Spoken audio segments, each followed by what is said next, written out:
Aduna na usab tay angay nga tangan nga bagong Kapuso series dinhi sa GMA Network nga siguradong atong sundan ang matag eksena niini. Busa kung unsa kini sayranta ang mystery crime series gikan sa ato ang bisita karon. We have this morning Kapuso actor Adrian Alandy.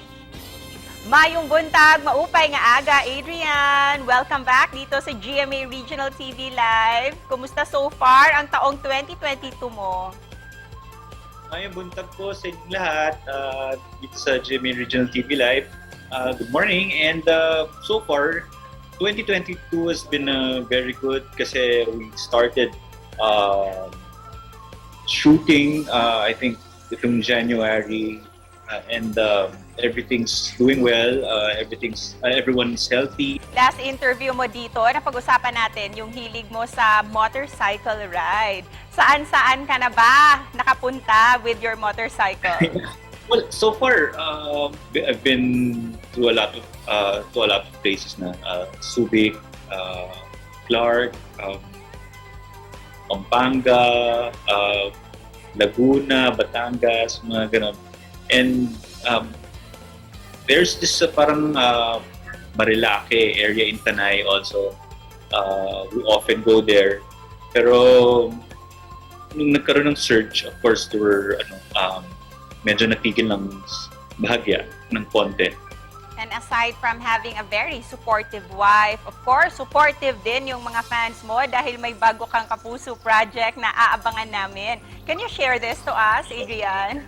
We're doing a mystery, drama, a suspense show entitled Widow's Web, starring Miss Carmina Villaruel, Ashley Ortega, Pauline Mendoza, and Vanessa Del Moral.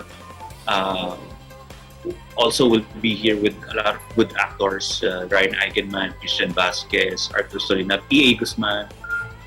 So we're really excited kasi for people to watch this show kasi this show will keep you guessing. This is like a mere mystery suspense na people will guess who did, parang sino yung killer, parang ganung type of show. So nakaka-excite na ginagawa namin to, and of course directed by Direk Jerry Sineneng. Sobrang ano siya, into details. He's the type of director that's really he wants every shot, every detail of the story done right. So nakakatuwa, nakaka-excite na. Ano ba yung magiging karakter mo dito, Adrian? Well, here I play the character of Vladimir. He's sort of a mysterious guy. Medyo dark yung character niya, but then may pinanggagalingan yung dark, yung how he became that kind of parang dark persona. So yun yung kailangan yun yung character ni Vlad, and I think every character here in our show medyo twisted lahat ng characters dito. So yun nga, people will be guessing, they will keep guessing. Under the new normal, kailangan yung mag-lock-in taping ngayon kasama ang ibang cast. Ano ang mga masasayang moment ninyo during your free time? Yeah, during our time, we have this we have this here in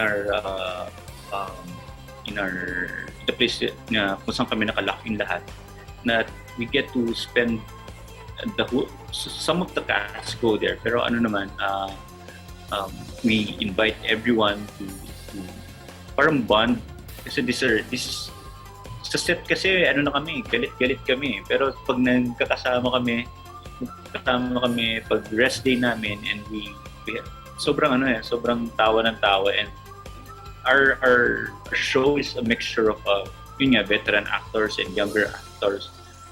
And Adrian, hindi na kami makapaghintay pa dito sa Widow's Web. Kaya naman, can you please invite all our Kapusong Bisaya na tutukan ito? Yes, para sa ating mga Kapuso fans dyan sa Cebu, maayong buntag po sa inyo. Inibitahan ko po kayo panoorin ng Widow's Web ngayong February na malapit na. Maraming salamat sa suporta na ibinibigay niyo sa amin. Stay safe, to keep safe, and let's all pray that the pandemic will end so we can enjoy our lives in a way parang back to normal again, and we could, you know, lalo na sa Cebu, ang daming magagandang napupuntahan, and we could yung go back to yung parang promote, lalo na I miss that I think we were talking about it, we all miss that yung when we're doing regional shows and doing yung parang mall shows or provincial shows, and we see people talaga, we get to enjoy with the crowd. So hopefully soon, let's keep praying that this will end already, and makita-kita tayo. At maraming salamat sa iyo, Adrian, for spending your morning with Thank us. you. Daghang salamat.